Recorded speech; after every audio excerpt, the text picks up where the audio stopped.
Today we are going to talk about structs, methods, and interfaces. So we already talked a bit about structs in the past, but today I want to refresh your memory a bit, and I will also introduce the concept of methods, especially in Golang, and you will see how these can be used to write very readable and easily usable code and how it can help your programming skills. Moreover, there's also the topic of interfaces. We will learn about what interfaces are, what they are useful for, and how to write them and use them. So let's get right into it. I created a new folder here in my typical Golang project folder, whatever it is on your machine. If you didn't install Golang yet, feel free to check one of my first videos and search for suitable links in the internet. It's not that difficult to install and it's well documented. So I'm assuming you already installed it. And as you can see, my folder is basically empty except for the README file where I just made some notes for the tutorial. We will just create an empty main.go file. And since we're right in the process of setting the project up, let's also create a main underscore test.go. Maybe you've seen my video about testing. I highly recommend it because testing is very important, as you might already know. And for the test to actually run, we have to say go init, go mod init, and give the module name, which can be any name for our exercise purposes. But in general, it's going to be the path to your repository if you publish it to the internet like GitHub. So we're going to use an example about groceries. So that's why I call it groceries here. And that is to illustrate our learnings. So as usual, let's start with a very simple minimal program. Just going to write hello groceries using a main function.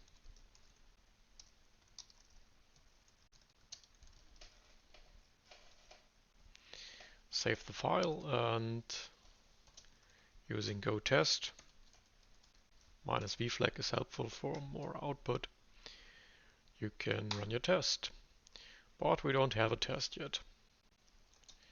We can run the main file. That works, but of course the test is empty, so we're also going to fill the test file a bit. We need the standard testing package for testing utilities, and as you already might know, test functions need to start with test and then the name we want to test. So right now we don't have any functions, so it's just empty, but these will come soon. Just to make sure our test also runs, we can run an empty test which passes every time. Okay, so far our setup is done. Let's get to the content itself. At first I want to refresh your memory a bit, and we want to use the concept of structs again. So by using the type keyword and then the name, we can define a struct type, my name. It should ideally state what the type is about. In my case, it will be an item for our grocery shopping. And it's a struct kind of type. Curly braces for begin and end. And inside it you can write several fields. These are basically like variables, and they can be coupled and bundled in this type. So this is really helpful when you want to combine several individual values to represent a larger composite value like this. So in case of an item for shopping, we could say that there is a name to it, right? So maybe I want to buy X, then I need to store the name, or I want to buy bananas. And there's also a price to it. And just for simplicity reasons in this tutorial, we will assume that we use whole price values. So this is, it has no fractional part for simplicity reasons. And it is the price for a single quantity. That's important to state.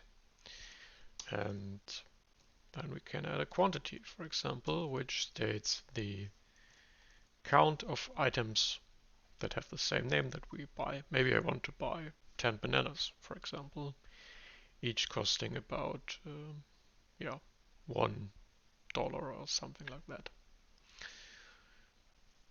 So this is something that we can already use in our test. But right now there's no behavior we can actually test, so it's just these fields. So let's add a very simple behavior, and we're going to calculate the cost. So first let's do it in a very classic function way. So we're going to write a function that is called cost. And we need to pass an item type. And we're going to return the total cost. So as you might imagine, it's pretty simple. We just say multiply the price with the quantity and you have the total cost for this piece in our shopping cart. Now, of course, I have to qualify it with item dot because there's no variable inside this scope of the function, but I pass the item as a parameter and then I can access the price and quantity. So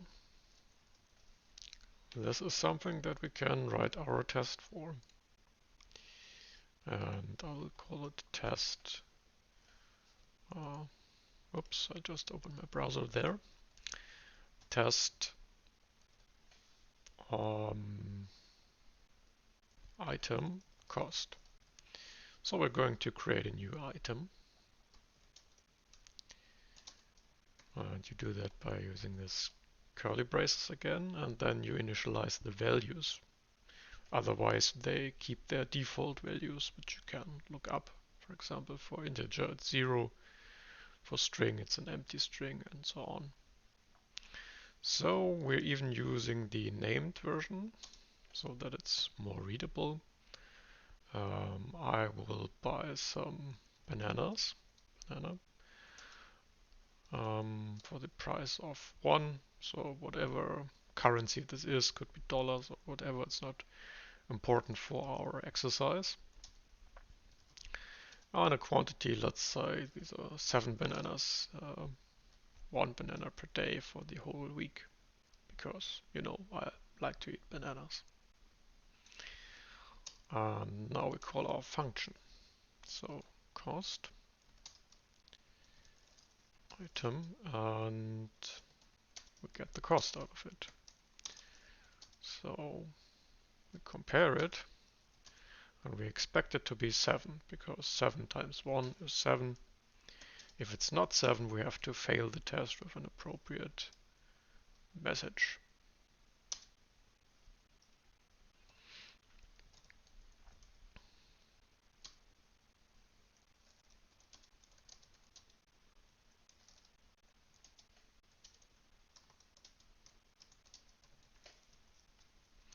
Save and run the test.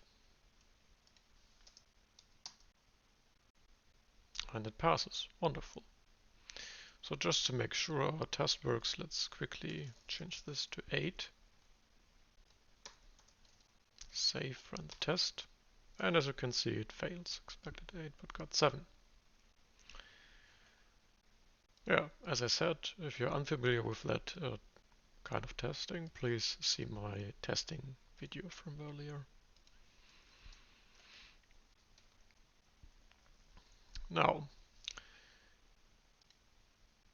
what about this function? In general, there's nothing wrong with writing such a function, but in this case, you can see that the functionality is actually coupled to the item type. So it is not really a standalone function that's doing something, but it is basically logically related to items.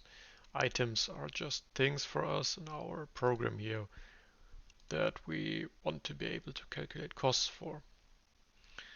And what we can do instead is to use a method instead of a function. It is similar to a function, but it is more tightly coupled to a type. So instead of passing item as a parameter, I am going to define cost as a method for the item type. I do that by writing the type that I want to define the method for between the func keyword and the name of the method. And as you can see, I can still access the item's price and quantity. So it's very similar to a function, but it is more closely related to this type. And when we're using this, we can very easily say, okay, I want to calculate the cost on item. So it's very intuitive and easy to use. So item.cost calls this method on the item. Yeah, that's in a nutshell really what a method is about. In the course of the video, you will see why this is useful. Now for this example, it really looks very similar to a function in a way it is. We call this type here the receiver. So this is actually a value receiver because it's not a pointer but a value type. And we can use that whenever we just want to read values. So we get a copy here of item and we can read the values and do things with them. We can't really write them. We will do that later. So when you want to make changes, you need a pointer receiver. If you don't really know what pointers in Go are, again, please have a look at one of my earlier videos about pointers in Golang where I go about this in detail. So let's see if this still works. And yes, it does. Now that we wrote a basic method, let's extend this concept a little bit. So since we are writing a very simple grocery shopping program, let's add another struct type, which we are going to call cart. It's our shopping cart. It's also a struct type, and it contains a list of items. So everything I put into my cart is what I want to buy. And as you may already know from one of my earlier tutorials, I already talked about slices, which are Golang's basic list type next to arrays which have a fixed size, but slices are more flexible in terms of size and other things. So we add field items, which is of type item slice. And we can remove the main function here. Now we can define methods for this type too. So as you can see, one of the powerful things about structs is you can build a composite type. And we defined item here, and now we can reuse it in our card type. So it is basically a nested structure, and you can build really big and powerful, complex data models with that, although it is a very simple concept. Now, what do we want to do with our card? Well, first you have to have the ability to add items.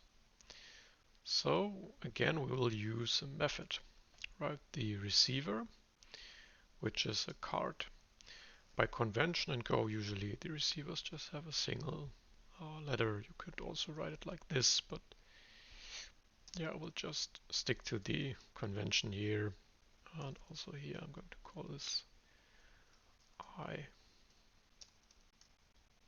Okay, so card has a method add, and you can add an item. So we need to pass an item as a parameter.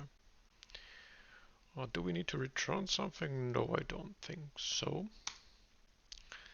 So let's make it a bit test driven, and let's add a very simple other method which we call size. So again, card receiver type size, and this is just going to return an integer which is the size, the count of items, different items, as you might say. So return, as we already learned, lang is a standard function which we can use to get the length, so the number of entries in our slice, c.items. So receiver.items. And we can use that for testing. This is why I wanted to write it right now. We will leave add empty for now and add a test card. Yeah, let's call it card because we will test several operations in there. I'm going to create the bananas again. And then a card. I don't pass anything for now. I will just say card.add and pass the item. Let's actually call this item banana.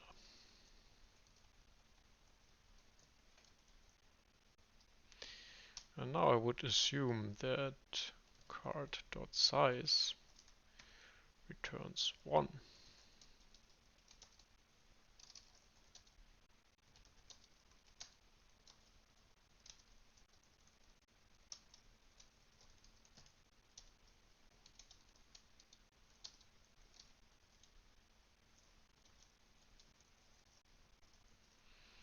And let's see if that works. Probably not. Right. Because we didn't implement it yet. We did it in a test-driven way. Test first. So now that we have our test, let's implement add. And you probably know it's pretty simple. You can just say c.items, assign, and append. So this is the built-in function for adding an element to a slice. And let's check if this actually works. No, it doesn't. So why is that the case? Expected 1 but got 0. The size did not change, although we called add and add called append. So for a bit of debugging, let's print the content here. So we're going to say after appending, or actually let's do it once before, we will print c.items and then afterwards. So before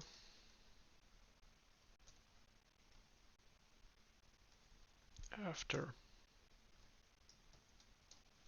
so that we know what is going on. So as you can see, before it was empty, then we called append, and there is a struct instance banana price 1 quantity 7. Still our test is failing. Why is that? Well, if you saw my recent tutorial about pointers, you may already know this, that we have a value type here. This is true for parameters and also for receivers. Value types are copied. So when we call this, the implementation is executed and it runs on a copy of our card instance. This is fine as long as we do reading operations. But once we want to modify the receiver's fields, we need to use a pointer. It's similar to pointer parameters. So just write an asterisk in front of the type, and then it is a pointer.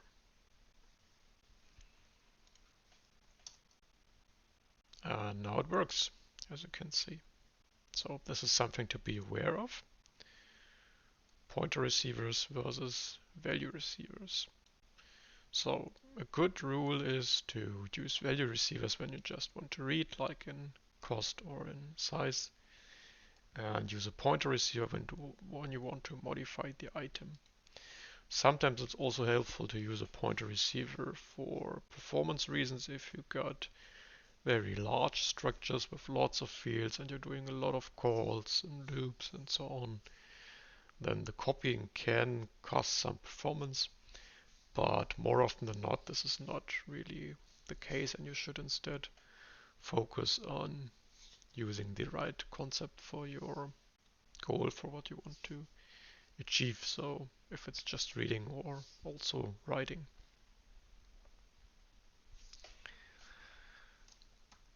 Let's remove these debug statements, and let's say we want to extend our test a bit. So let's add another item.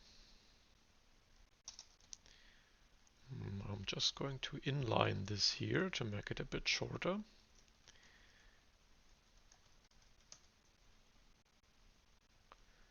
And now I'm going to add another item, which is X. Let's say it's a bunch of X, so price is 2 and quantity we basically buy 3 complete set of X. So we would expect size to be 2, right?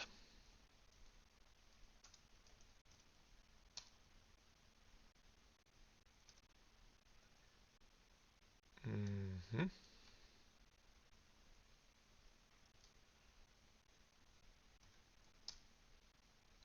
But this does not work yet. So in line 29, expected 2 but got 1.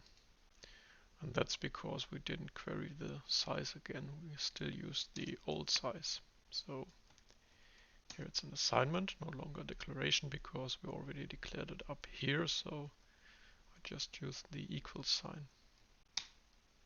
And it works, okay. And let's say I go back to the banana part and I want to add some more bananas. So I'm going to call card add again, and let's say I want to have 2 backup bananas for the week in case I get extra hungry for bananas. And since we already got bananas, we probably just want to increase the quantity. We don't want to add another distinct item. So I expect size to stay at 2.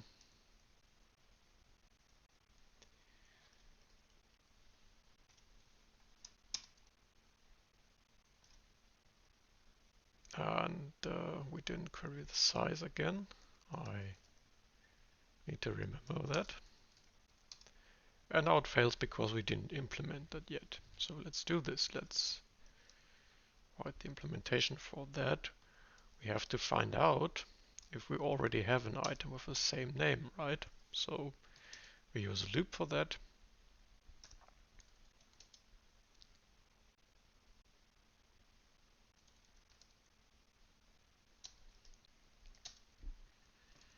We can use the range keyword c.items. And if the current element we're at, the name equals our item that we passed.name, then we know item already in cart, just increase the quantity. And we do that by saying, now we need the index, c.items index, and then we can access quantity and increase that by 1 plus plus. So once we found the item, we can exit by using break because there's no need to continue the search.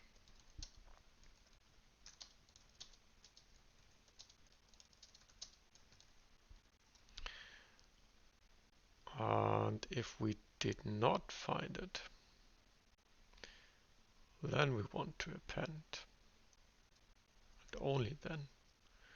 So what we should do instead is we should define a variable found. It's a boolean and false by default. We will set found to true if we found it.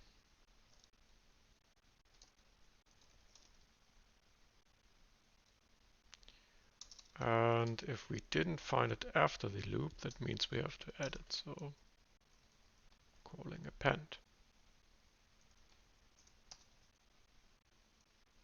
Okay. So to have a quick recap, we remember if we found the item in this Boolean variable. We use a for loop to iterate over all items in our cart receiver. We get the index and the current item that we are in at this position in the loop by using a range keyword. Now we check the current element that we are at, if it is the item name we are looking for. So if it equals, we know we found the item. We can increase the quantity and exit the loop to don't do any unnecessary work, which is it's especially important for larger loops and nested loops, and a good practice to remember that. Now if the loop is done, we have to make a distinction. Did we find the element? Then there's nothing left to do, we already increased the quantity. If we didn't find it, then we append, so we actually add the first of these items to the cart items slice. Let's check if it actually works. And it passes. Remember, when you want to modify the items in a slice while using a range loop, you have to access it via the index. That is because, again, similar concept as with pointers, the value that you get here is a copy. So that is convenient, for example, for checking the name. But since it's a copy, it won't change the quantity of the actual item in here when we do it like this. So let's actually check it. We could say current.quantity plus plus, then we don't need the index in theory. But yeah, as you can see, it actually works. So you might say, wait a minute, why does it work? Our test passes, but you just said that we can't use this second variable from the range construct. We have to use the index. Well, that is because our test doesn't yet check the quantity. We just look at the size. So this got executed, this didn't, we keep it at size 2. But once we check the quantities, you will see that it does not work. How can we do that? We will just add some print statements for now, just for illustration purposes. And let's put one here.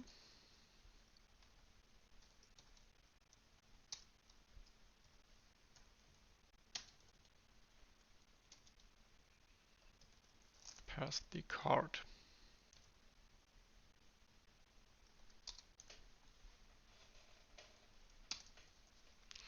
And let's run our test. So as you can see, we added bananas, then we added eggs. And this is actually the second and the third add. So the second gives us the expected output, right? But the third, where we increased the quantity of bananas by 2, didn't change anything. So as I said, this is the same concept. You get a copy of current and you're modifying the quantity of this copy. But we want the original items elements in the receivers fields, so we use the index. Going back to our first approach, we say c.items index and then quantity plus plus increase by 1.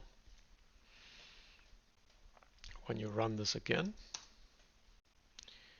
you get what we expected. But actually there's still an error here, so we can see it was increased by 1 because I wrote plus plus. Actually I wanted to add 2 bananas, so let's fix this. And we say assign. And now you can use the short form plus and assignment. And we will assign the passed items quantity. So this plus assignment means that the left-hand side shall become the current value of the left-hand side plus the right value. So in addition to that existing value. And just a note here,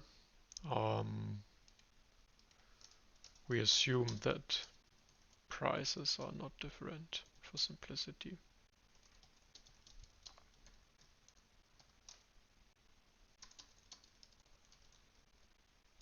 In our exercise, of course, you could also build a solution that would take the additional price into account, maybe because it changed or whatever.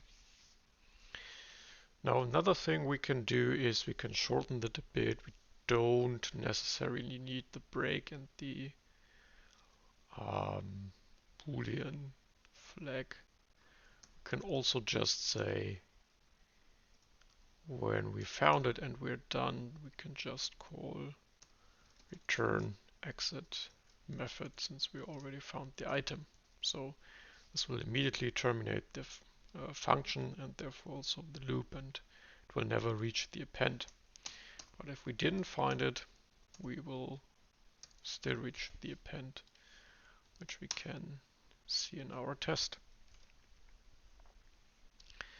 Now, as you already realized, it would be helpful to be able to fetch items out of the cart. At least for testing. Because right now we relied on these print statements. So let's actually write a find method. So we don't really want to change anything in the cart. We can safely use a value receiver and don't need a pointer. We call this find, and the only thing we need is the name. So string is enough as a parameter. We are going to return the item as a value type. So let's think of that first. And now we basically have to do the same. Like here, we use a loop to iterate the items. And if the name matches, we found it and we can return it. So return current. Now we have to think about the case where it's not in here. We could return a new item instance where all values are default values.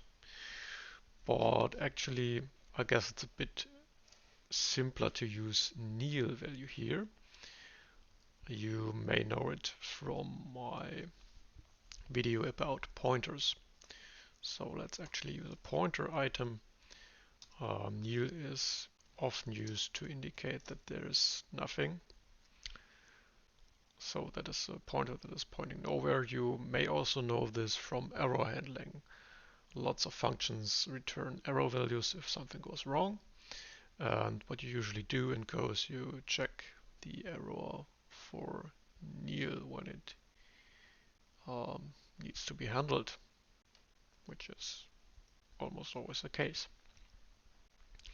So we don't use index here, we use the underscore blank identifier to ignore it. And of course here we have to say name instead of item because we just have this plain string parameter. And there's a compiler error because we need to return a pointer item. And as a little refresher, it's important to know a pointer value is always a different type than the value type. But we can easily do that by using this ampersand operator, which gives us the address, because pointers in the end are just addresses in memory. So that's it. That's our find function. Let's integrate this in our test. So once we added first banana item and we checked the size, we should also try to find it. So cart dot find, and we will try to find banana, and we will call that item.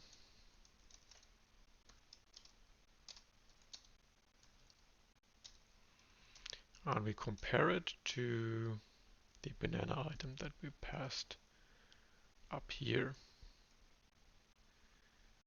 So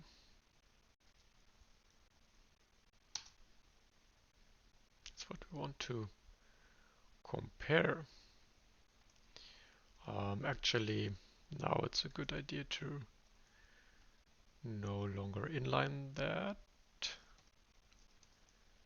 and write it in, assign a variable, so we don't have to repeat it that often. So we add the banana and we expect the banana. But the compiler is complaining because we're comparing a value type with a pointer type. So again, please refer to my video about pointers if you don't know that yet. But we can dereference the pointer by using the asterisk in front to go from the pointer to the value. Um, item is actually the pointer, banana is the value, because item is what we get from find.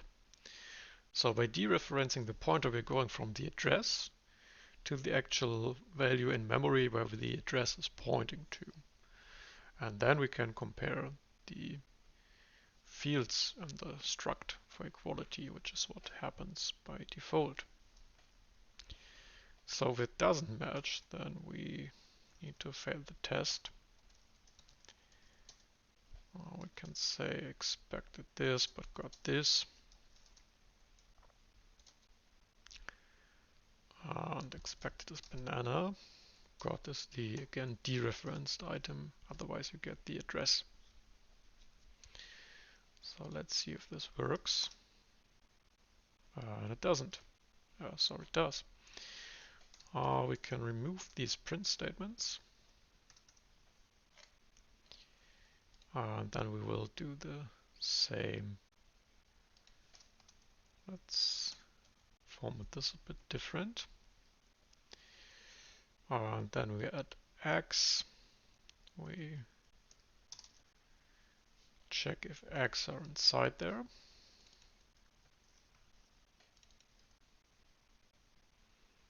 We will extract the x item to reuse it. Reuse the variable.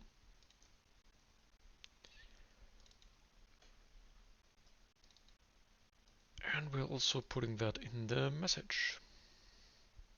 Same goes for the second banana heading, but now we got the increased quantity, so we need to account for that.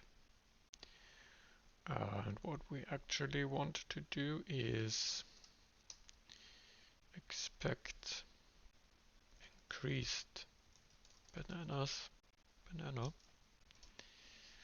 That is banana with quantity 7 plus 2, so 9. And let's do this afterwards.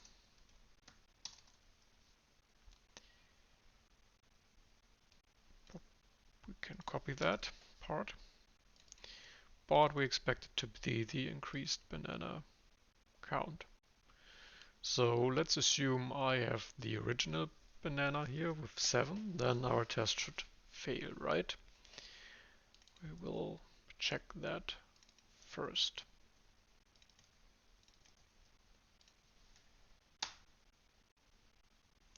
So it's actually failing at x, so expected x to 3 but got x to 3. That looks very similar, right? Why is that? Well, because we compare it with banana. So that is not really what we want. What we want is we want to compare it with x. Okay. Now we got the error we wanted. Expected banana but got x.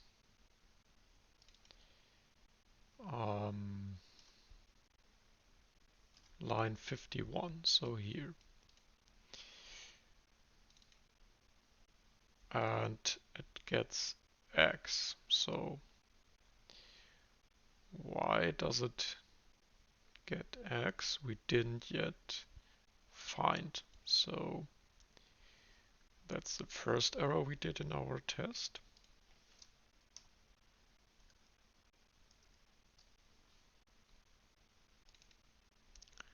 We need to find it. Now let's see if a quantity matches. Banana 1, 7. Banana 1, 9. That's why we called it increased banana. Now we expect the increased quantity and it passes. Okay. So now we implemented two methods for card, one using a value receiver, one using a pointer receiver, and there's also the size, which is also a value receiver. And we did that in a unit test. So most of the time it's a good practice to write one test per function, so you have a nice clean separation, and when something fails you immediately know which function fails. But other times you also might have operations which are tightly related to each another, and then it might make sense to call different functionality in one test. So this is what we do here, and that's why I just call it test card. It works in conjunction using this size, add, find methods.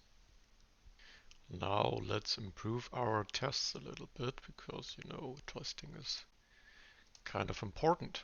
So our test passes, and you can see that there's quite a lot of redundant code here when we are comparing actual and expected values. So let's make use of what we learned in the testing tutorial.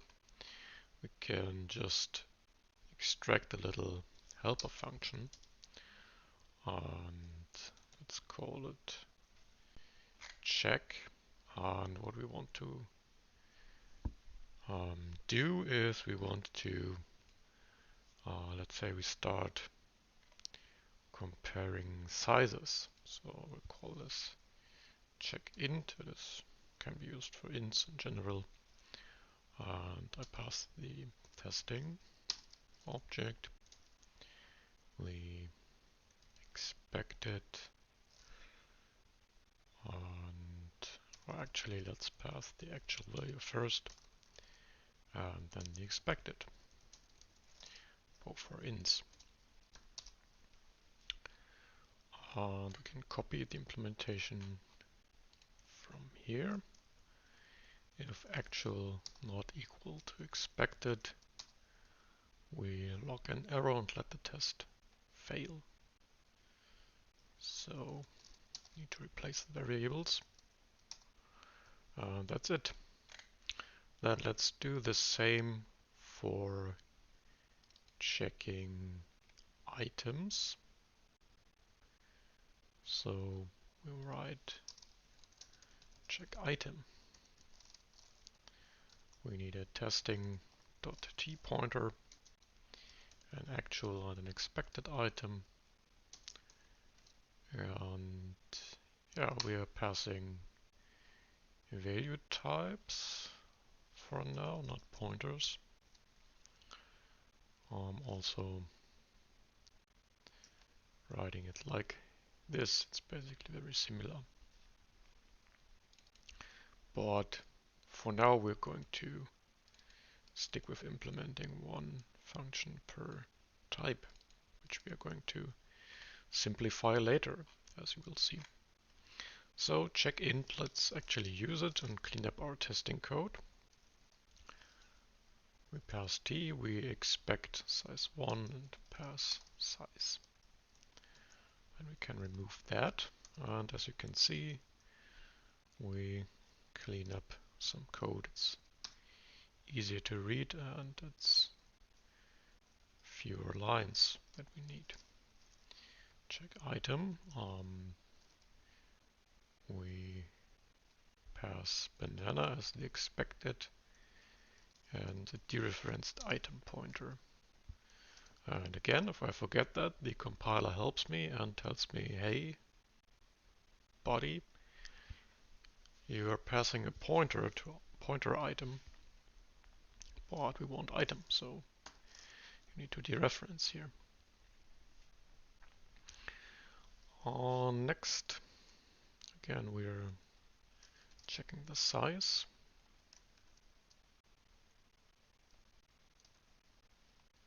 Which is 2.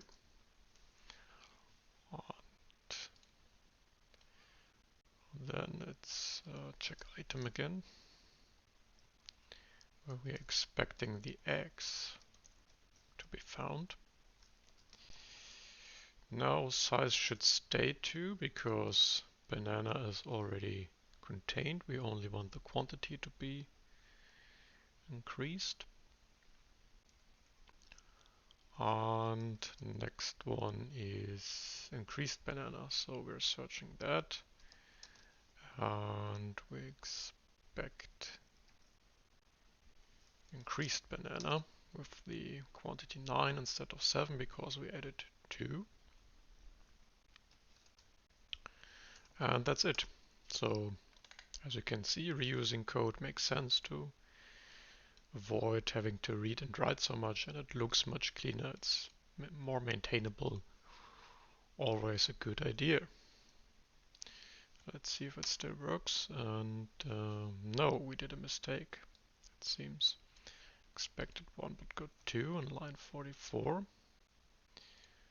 Okay, let's use the helper function, which will ensure that we don't get the line number from this helper method, but from the calling part, which is helpful for debugging. So line 29 and 35. 29 says expected 1 but got 2. That is because we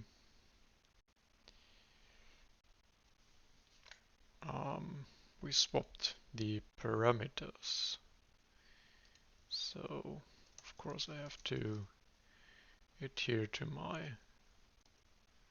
parameter order, but that may not be everything. So now I got actual and expected, and of course it will still fail because it's comparing for equality. So why is it failing? We added banana and eggs, and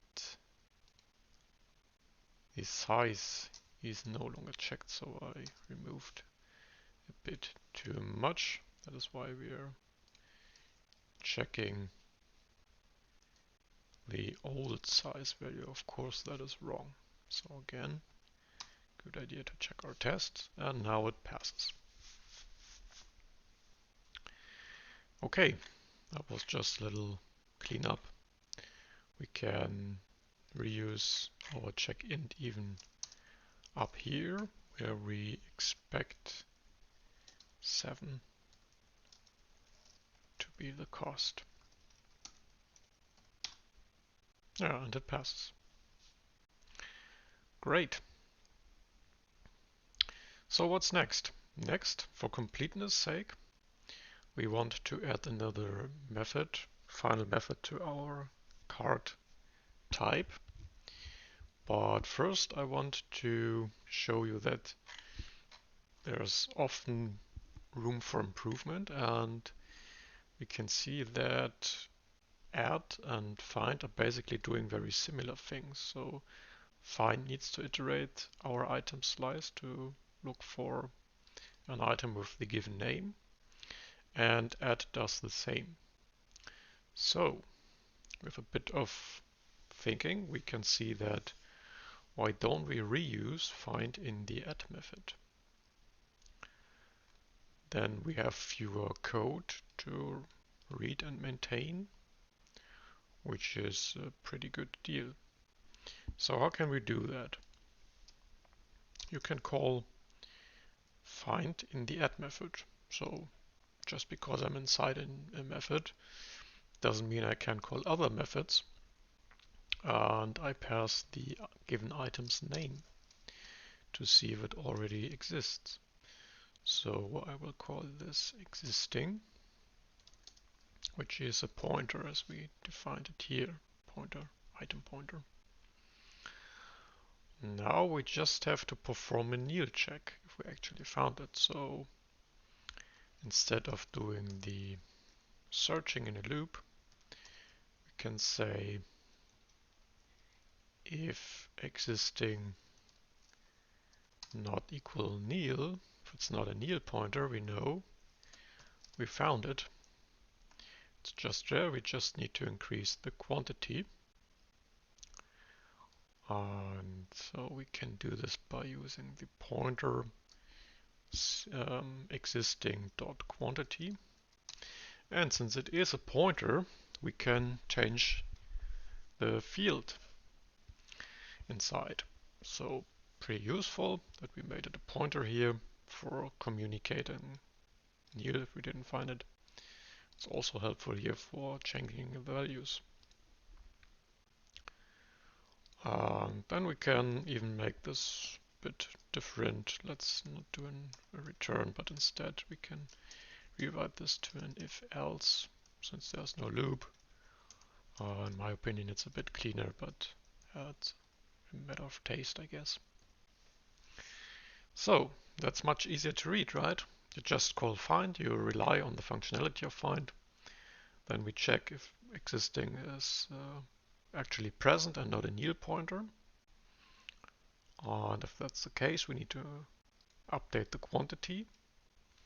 Otherwise, we just add the new item. And again, you can see the beauty of good testing practices. In order to check if it works or if you broke something, you just have to run the test. We know it worked before we made the changes. And now you can see there is an error. So I probably did a mistake. So why do we get an error? Well, first it's good that we get an error because we have tests that are actually ensuring we're doing the correct things. So first, again, I swapped the actual and expected value. Let's fix this. I pass the item, which is the actual, and increased banana is what we expect. So it's saying expected banana 1.9 but got banana 1.7. So here it looks like we are not actually increasing the quantity of the existing banana. And that is because of a concept that we already learned about, which is copies and pointers. So we are reusing find here.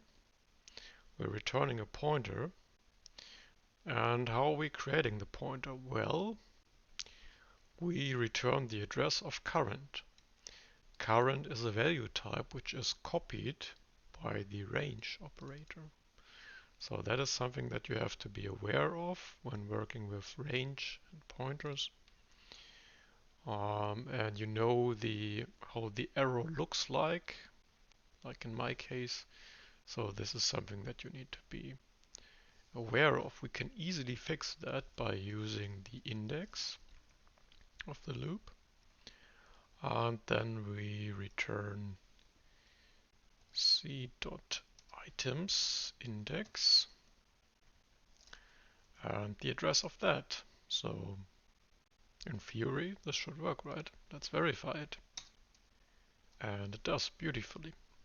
So in order to not get confused about it, let's add a little comment. And we need to remember to create the pointer from the original element. Current holds a copy due to range behavior. So now we're actually able to modify items via this pointer. Sometimes you may even not want this, so maybe it might be a good idea depending on how you design your program and you don't want that from an external point I can just get a pointer and modify the values. Then you should probably return value types anyway, but that might be a motivation. Other times we want to be able to change it for different reasons, and in this case we want to reuse the method here. Okay, now that we simplified our code, let's add the last method to cart to repeat what we have already learned and to make the whole user experience here more well-rounded. And you probably already guessed it, we are going to add a remove function. So let's do it the test first way because it works so nicely here. We're going to remove by name. And again, we need to iterate. But first, let's write the test, or let's say extend our test. We're going to remove items. So cart.remove. And let's start with the X. Afterwards, size should be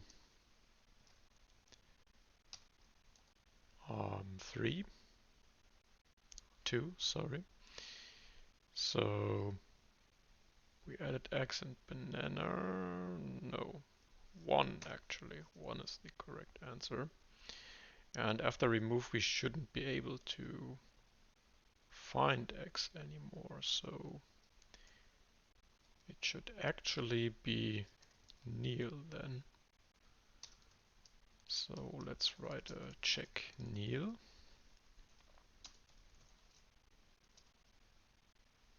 for item.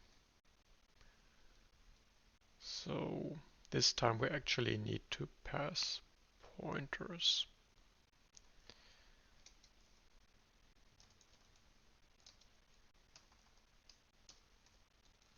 So an item pointer, and if it's not Neil, we are going to fail the test.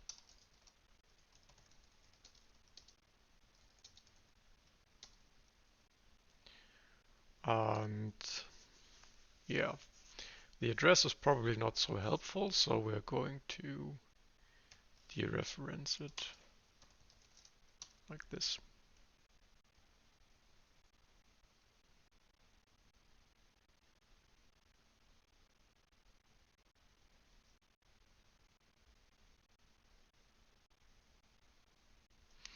Okay, so find check Neil.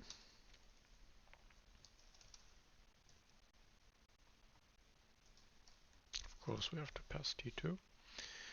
And then we're going to remove something that is not there, like maybe ketchup.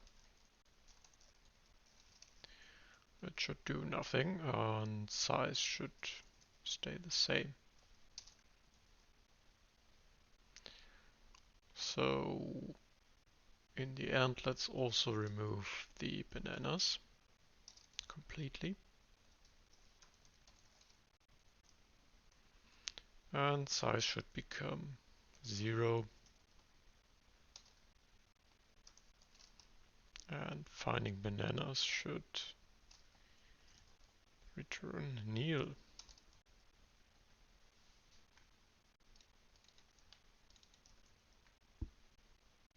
Alright, save and run our test. So this is expected, of course, because we didn't implement the remove function yet. We decided to write the test approach first. So let's implement it. We go into the remove method body and let's do it in the straightforward way first. So again, we're using a loop here. We need the index for modification. Using a plain range construct. Current.name is the name that we are searching for. We want to remove the element from the slice. And we're going to use reslicing.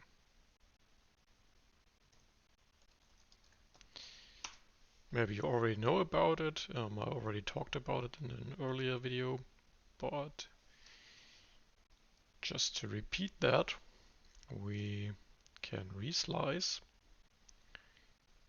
by using the slicing notation. So c.items will get reassigned and we use append. We pass the part of the slice before our cutting point. So until index. Index is exclusive, so the first integer before the colon is the starting index, which is inclusive. Since I omitted, it starts at point 0, so right at the beginning of the slice. And it cuts until index -1 inclusive, so index exclusive. So you got the first part of the slice, like you cut it in 2 pieces. And the second part starts at index +1 because we want to keep the element at index out, we want to remove it, until the end. So colon, and I omit the end index, so it's going to finish until the end. And we concatenate these 2 parts of the slice together, leave out the element at the index position, and that is how we do reslicing here. Now, of course, we have to specify the slice, because otherwise these brackets don't mean anything to the compiler. And I have to say c.items. And since append expects a variadic argument here, these elements to append have to be they have to be noted one by one. But when we use a slice or something like that, we can easily use the 3 dots notation to convert it for the compiler. So this is as if I would write every individual element separated by a comma that I want to append. So that's it. We resliced and we can exit the loop since we found the element. Exit loop since further searching is not required by using break. So save it and let's run our test. And it works immediately. Great. So by writing the test first and then the implementation, we now verified that our implementation is actually working as expected. Now what we can do to simplify this further, and this is again a good example of the testing and improving feedback loop, maybe we can use find again for our remove approach. And we can do that obviously not by using the pointer, because the pointer itself doesn't help us in removing, but we could also return the index. So let's make this a 2 return value method. That's, as for a function, it's also possible for a method. So first we're going to return the pointer and then the index, so an int. And I'm going to return index as the second parameter.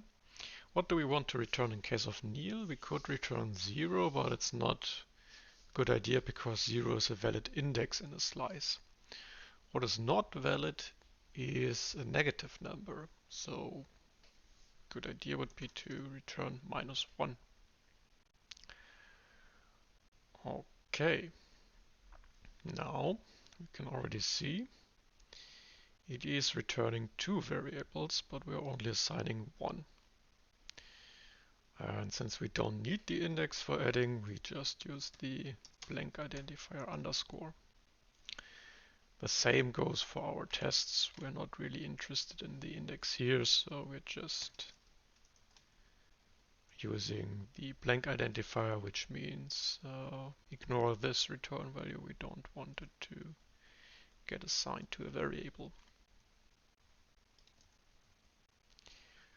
And first let's check that our tests are still running. Yes, it does. We didn't break anything yet. Now we can make use of this index in our remove function. So it's a good example of simplification by reusing logic. So again, let's call find, pass the name. Now we actually don't need the pointer, right? We just want the index. So we can use the underscore here, the first position. And we're going to assign index. And now this can be simplified. We can remove the loop, so no break required. We still need an if statement, but we're going to check if index is at least 0, then it's valid, and we found it. And we still need the reslicing. If we didn't find it, we don't have to do anything. So we're perfectly done here. And as you can see, it already looks much simpler. No loop required, no exiting the loop required, just a simple if statement and a method that we already have. So let's see if it works. And it does. Beautiful. We're finally getting to the last part of this tutorial. So after we talked a lot about methods and structs and improving our code using the test feedback loop, I want to introduce you to the concept of interfaces.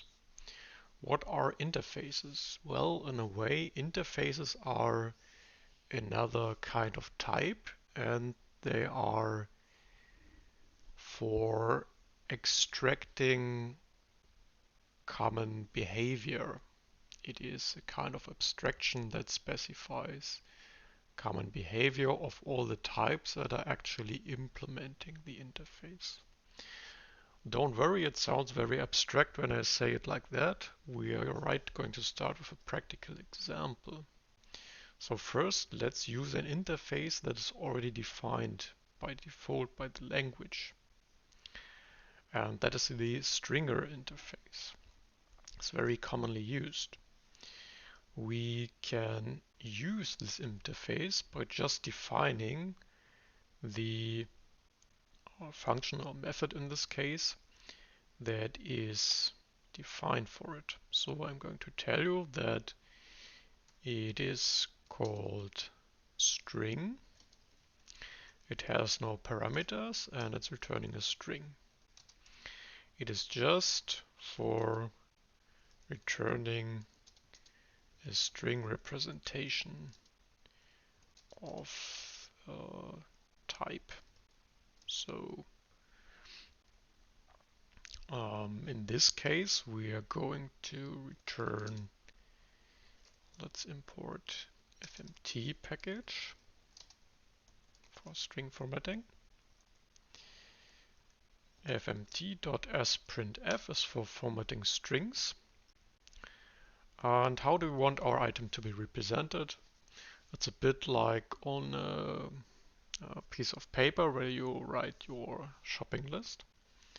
So we're going to write the name first, then the price, or let's actually pick the quantity first, then an X for the number of times, and the price. So price, and I'm going to use the dollar symbol after that. And now my fields, so first the name, then the price, no, the quantity, and then the price. And that's it. So the interface, it is called stringer.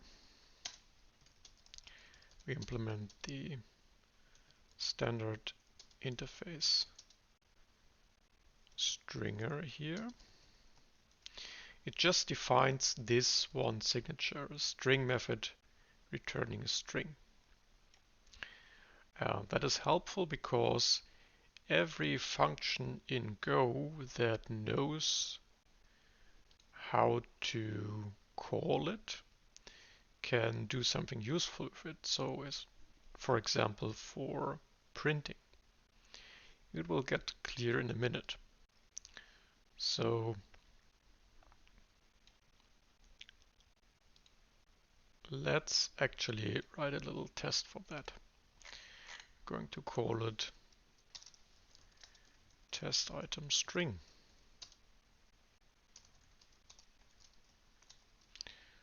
Going to copy that for banana. And I can call the string method on it. It's like I defined a normal method. And I call it, for example, string wrap.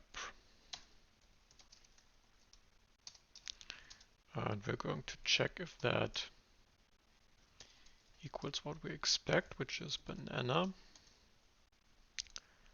on 7 times $1. Else we fail the test.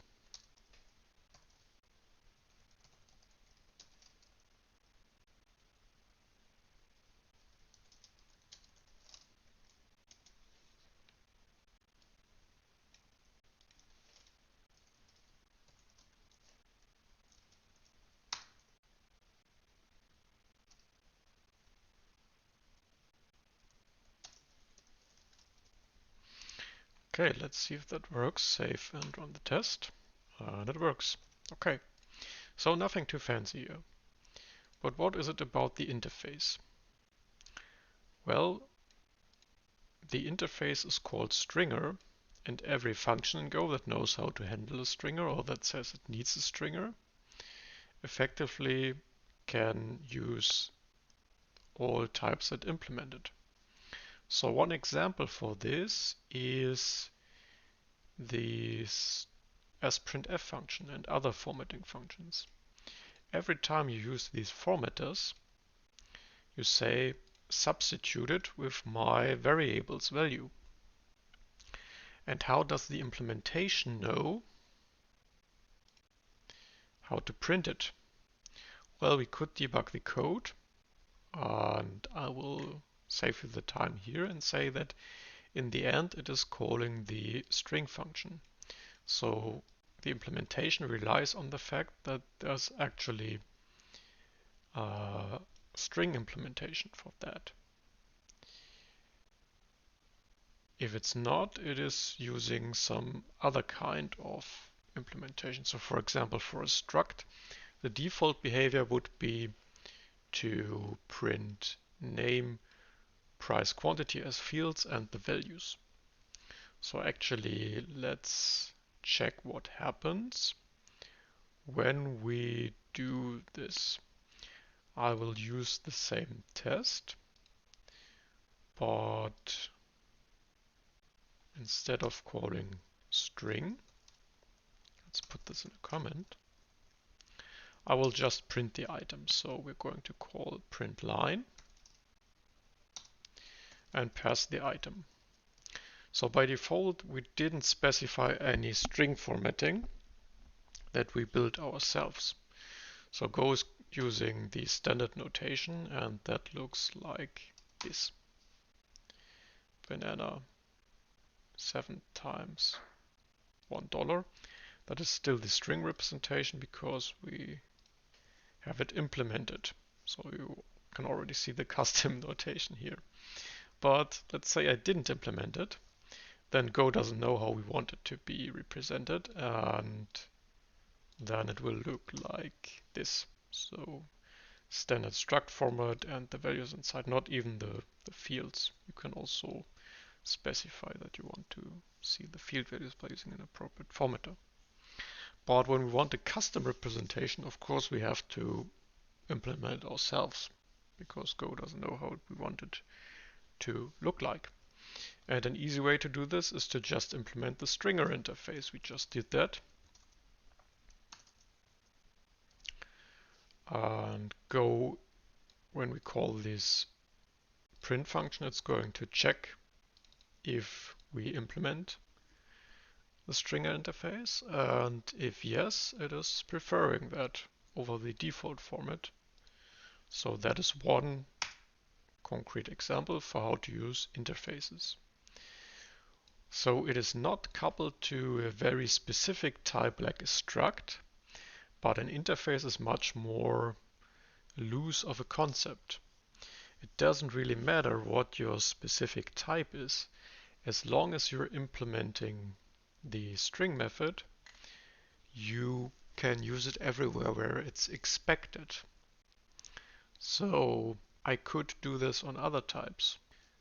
We can easily test it by printing the card here after we added 2 different items.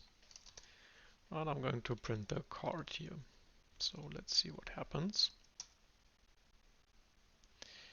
And as you can see, it is the default representation, how a struct looks like.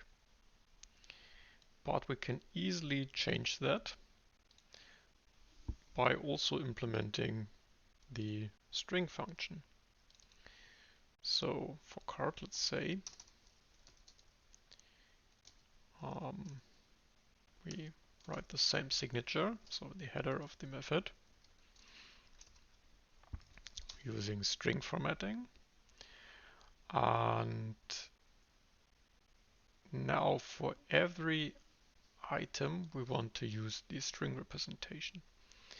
So let's actually pass items, and that is probably it.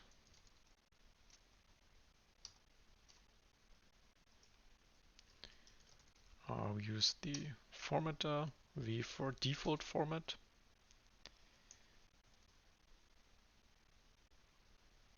And we pass items, but it says undeclared name because of course I have to prefix it with c.items.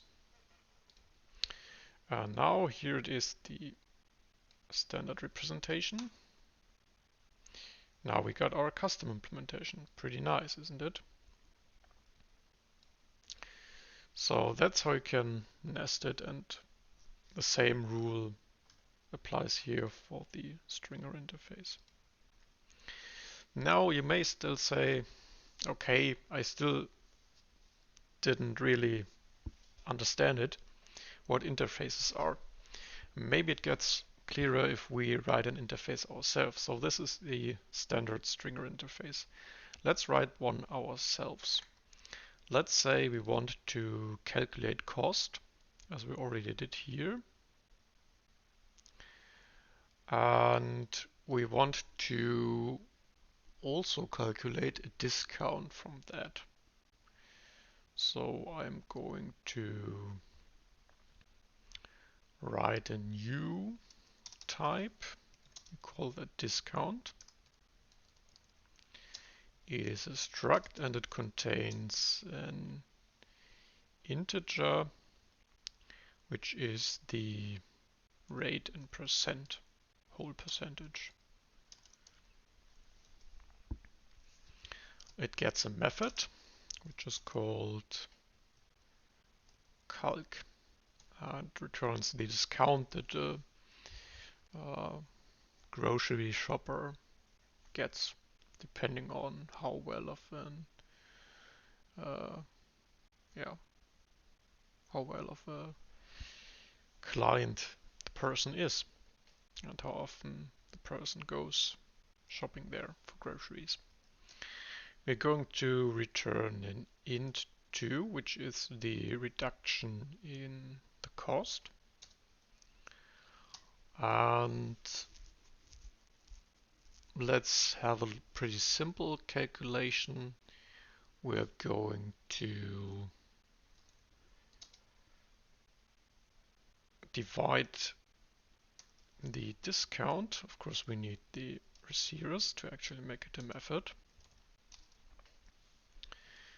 The discount in percent, we have to divide it by 100 to get the broken down value.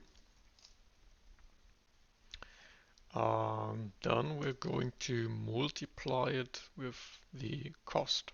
So let's pass a cost. In this case, let's pass an item. And we're going to calculate the cost on item and multiply. So item dot cost.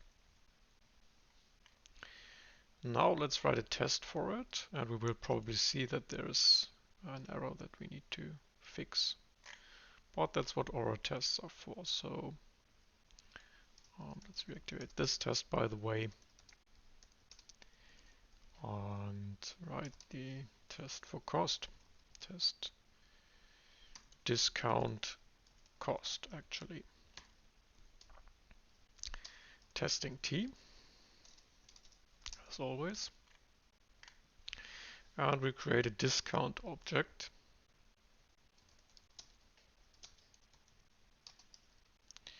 Let's say what is easy to calculate 10% reduction in cost. And we pass an item that is, let's say we pass ice cream.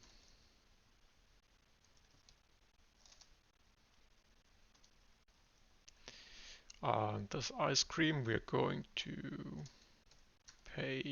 usually pay $2.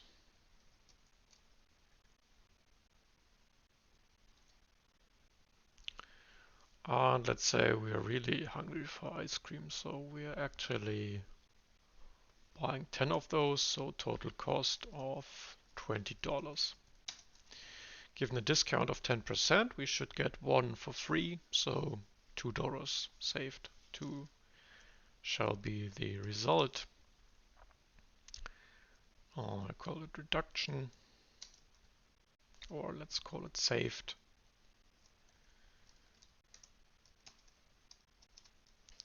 That should be 2. If not, we have to fail the test. We can use check-in for that.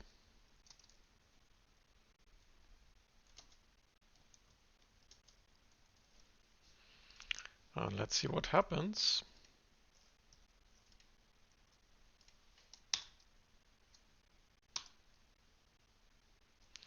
It fails, expected 2 but got 0. Why is that? Our calculation looks fine, right? Well, that is because we're calculating with integers, which are whole numbers. And actually these are decimal numbers. So when we divide 10 by 100, we get 0.1, which is not an int. So what happens usually in programming languages with these types is that it is whole integer division. So it is actually not at least 1, and that is why it is treated as a 0. And 0 time items cost will be 0. So from a computer calculation perspective, when using whole numbers, integers, this is perfectly fine, but it's not what we want. We want to work with decimals here, and one classic way to do this is to use floating points. Now, floating points have quite a lot of tradition in programming. They are a way of storing, not whole but broken numbers in decimal numbers in computer memory. Now, while they are easy to use, there are some traps about them, and if you're interested in that, or if you plan to write some calculation logic, I highly recommend that you read about it. But the short version of it is that floating points cannot store every decimal value exactly. So a value like 0.1 cannot be exactly stored in memory. It is rounded, and that is why you don't get exact results. That can be a problem for some use cases, especially for scientific calculations where a high accuracy is required, and also for calculations involving money. So if you write a financial program, be sure to read about the theory. There are libraries online that help you in doing exact calculations. And there are also options to implement structures yourself. For our cases here, it is accurate enough, and we can just use floating points. So I will use a float 32 type. There's also 64 type for accuracy. And we are actually doing a type conversion here. So we tell the compiler, interpret these numbers as floating points, and then it will actually do a floating point calculation, including the part after the comma. And Go is pretty strict about these types. It is not going to do anything implicit.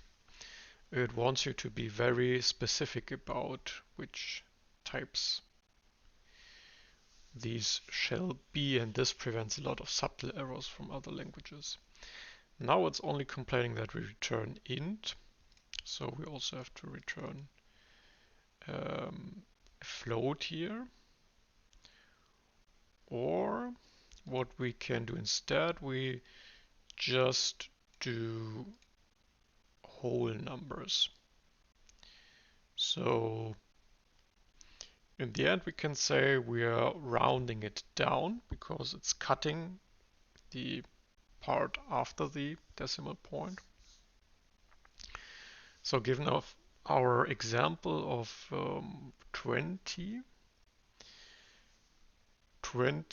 times 0.1 is 2. And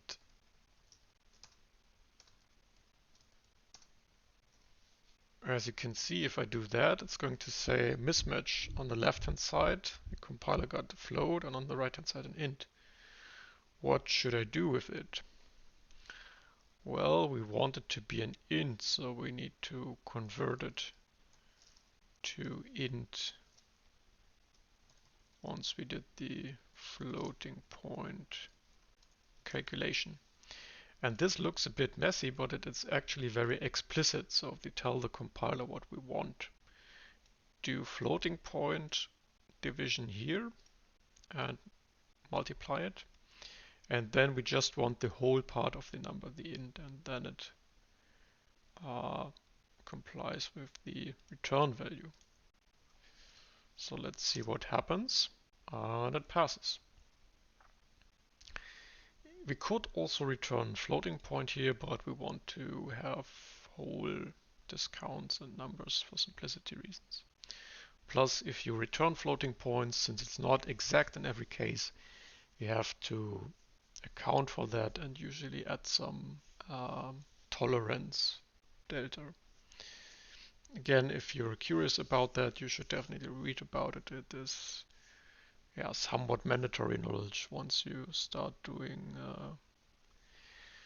calculations with numbers that are not integers and considering floating points. So let's do a second test to make sure it actually works as expected. Let's create a second discount, which is 5%. And we're using the same item. So actually, let's extract this.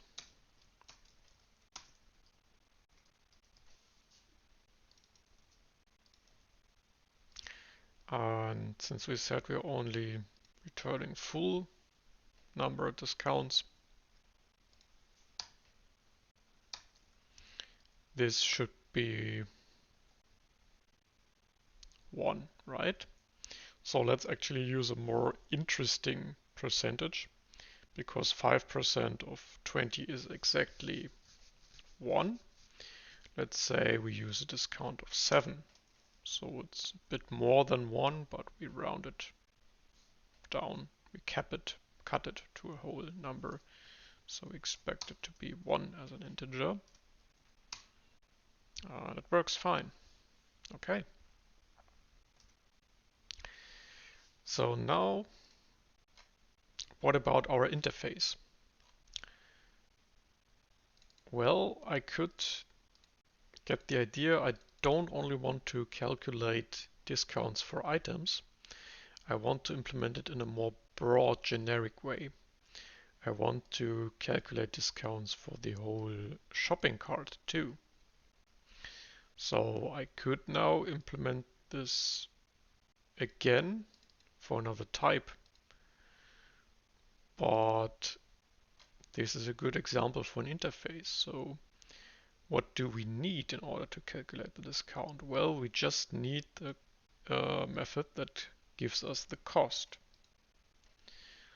And we can specify this requirement and communicate it in the form of an interface. We're going to call this costing, for example. It should have a name that implies its meaning. And here we just state the signature, so no parameters, in this case returning an int.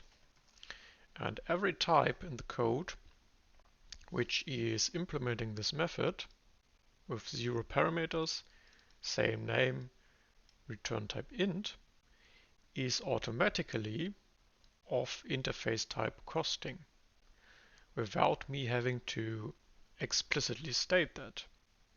So item is already implementing it.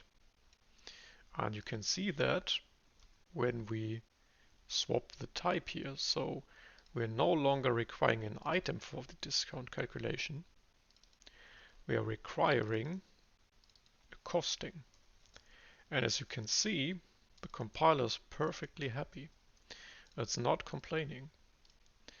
So all we care about is that we have a costing where we can call cost on.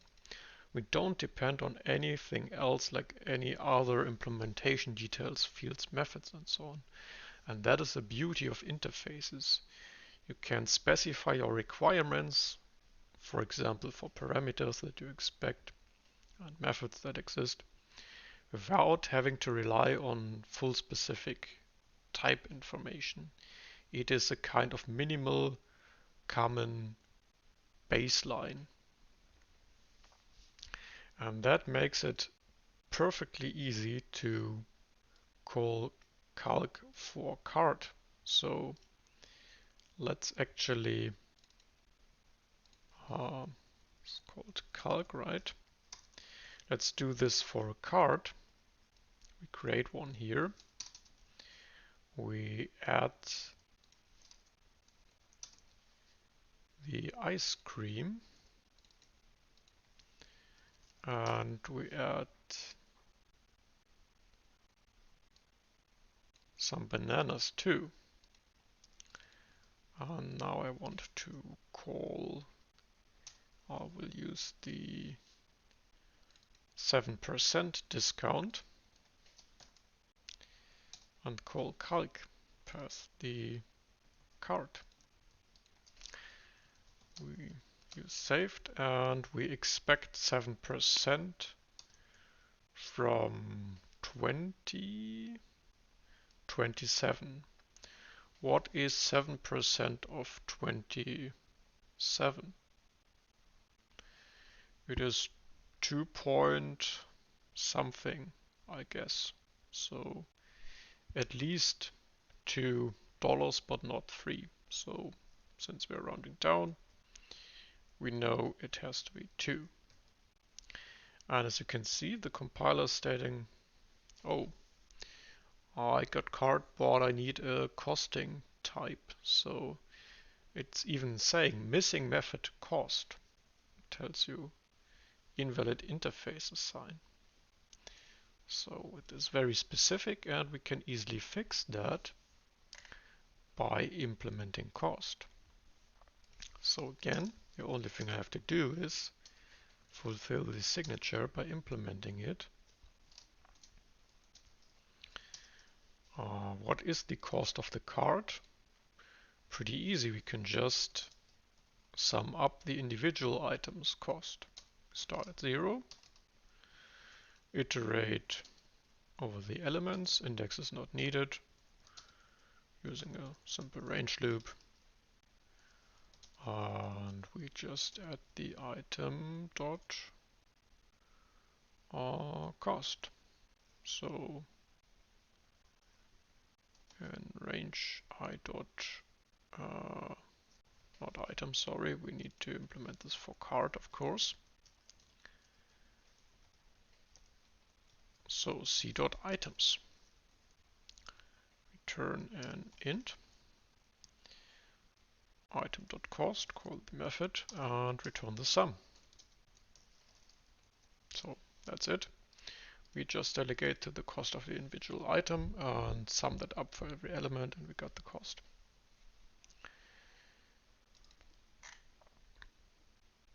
And as you can see, now we're already implementing the interface, our costing.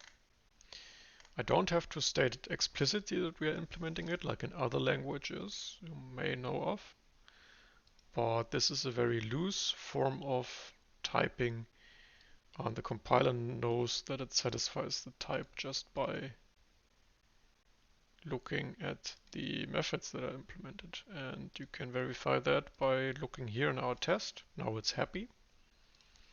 And we can run the test and it works. Not quite.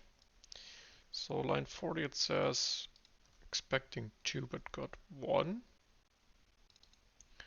So let's reconsider. We got a discount of 7%.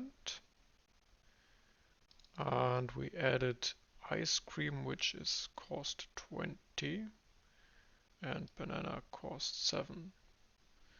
So actually we made a calculation mistake.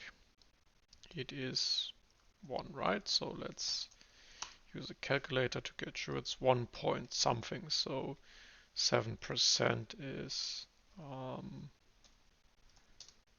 1.89, right? And we round it down to a discount of $1. So that's it. That is, in a nutshell, the use case of interfaces to extract common characteristics in the form of signatures. Those can, of course, also have parameters. It can have multiple. That's just a very simple example that only has one. And you can find many of them out there in open source projects, example code, and also in the Go standard library, for example, reading about I/O functions like readers, writers, writing to files, and so on. We will probably also talk about it in later tutorials. Now, one final thing I want you to show about interfaces is that there's also a type that is satisfied by all or specific types. And that is the empty interface. I will show you how to use it by using our test code. So you have already seen we wrote these helper functions, and there's quite some redundancy here. We can further simplify that by using a common type that all types have in common. And every time you need that, the empty interface is probably what you're looking for. It is written like this. I write interface and then curly braces without anything inside it. So empty interface, it doesn't make any requirements. It just says this is the most common type in Go. Every type satisfies it. It means you can't really make any assumptions about the type. It's just very generic. But it is enough to perform the equality check here. So we can rename this in check. Check equals, actually. Then we can remove this. And actually, let's try to replace it here.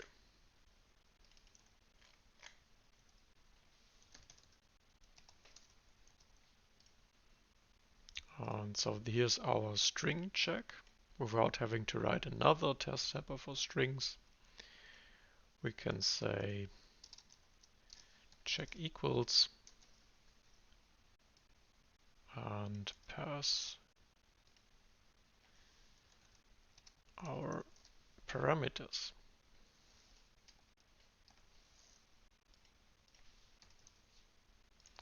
Same goes here.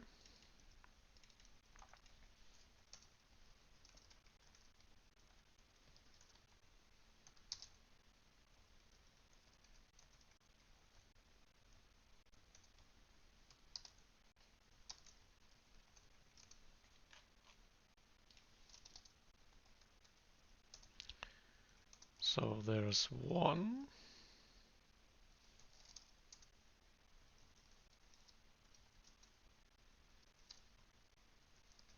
Let's do the size things first to be a little bit faster.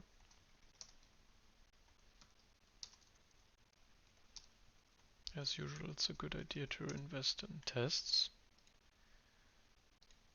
to make sure you actually get it right.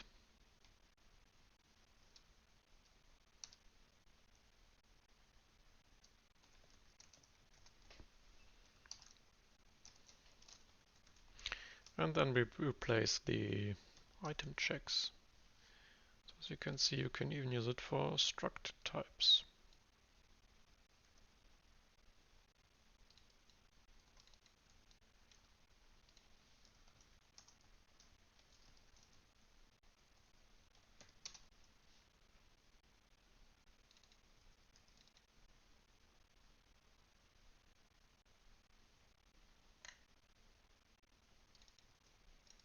It should be this way around.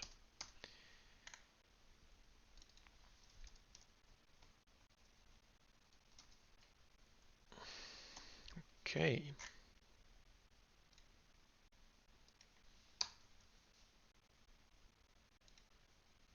Check equals.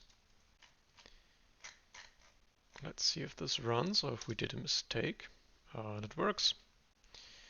So that is it.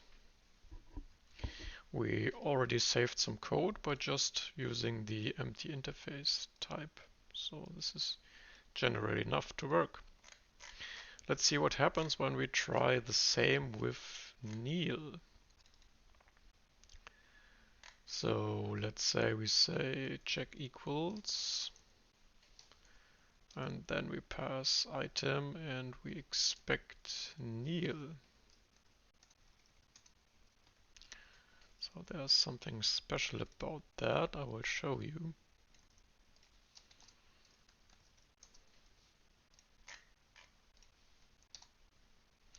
And it fails. It says expected Neil but got Neil. This is very strange, right? Yeah, at first it is. But to make it more clear, let's actually include the type here. So this, I can do this by including percent and large T.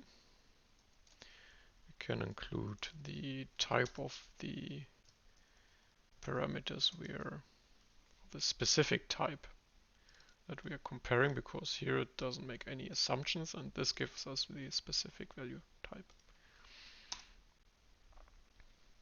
And here you can see expected Neil has type Neil, but this is actually a pointer to main.item. This is a bit of advanced stuff, but it is helpful to know that interfaces in Go are represented by two parts under the hood. It's represented by a specific type, which is the concrete type that is actually implementing the interface, like item in our case, or item pointer, and the value, which is the value itself, in this case Neil. And as you can guess here, it fails because the type is not the same. Because here we got type information in our specific interface or value. Here we don't, we just pass Neil, so there's no additional type information. Once we make sure it has the same type, it actually works. So we can say This is the nil item, or let's call it item not found for expressiveness. And we explicitly state that this is an item pointer. And we assign nil. Now we got item information, type information. And this will look much better. So let's do the same here.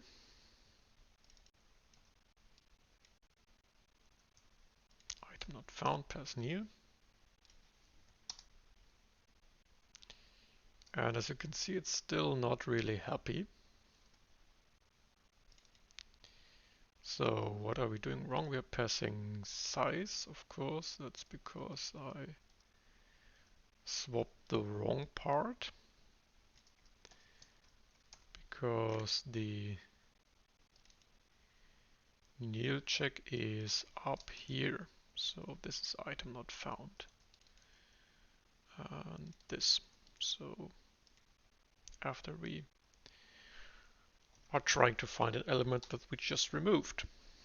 And it passes because now we got not only a nil value, but also the same type, which is two item pointers. Maybe that's still a little confusing to you. It's not that bad. It's much more important that you understand the basic idea of interfaces when they are useful and that you know how to use them in general. You can specify what is expected of a type without having to rely too much on its implementation. You're just specifying what it needs to provide from the outside, which can be helpful in some cases. Now, as always, I would love to hear your feedback. Give a thumbs up if you liked that. If you know how I can improve this content for you, which topics you're interested in, what you liked, what you didn't like, what you want me to talk more about, please leave a comment or subscribe. I'm happy to hear from you, and if you got any issues in your journey, let me know so I can maybe plan a little video about it. To wrap this up, we learned quite a lot. We talked about structs, about methods, value receivers, pointer receivers. You know when to use which of them. We also did a little discussion about floating points, just a quick look how to use them and a quick warning about their limitations. We talked about interfaces. Stringer is a standard interface. I showed you how to write a simple interface yourself and what it is useful for as a common abstraction. And not to forget, we improved our testing skills by repeating the good practices, writing tests, running the feedback loop, writing test helpers, reducing redundancy, and incrementally improving our code. So once we have the feedback loop using the test established, we can improve the code by reusing some parts of it and tinkering with it. So this is it. I hope it was helpful for you. See you next time.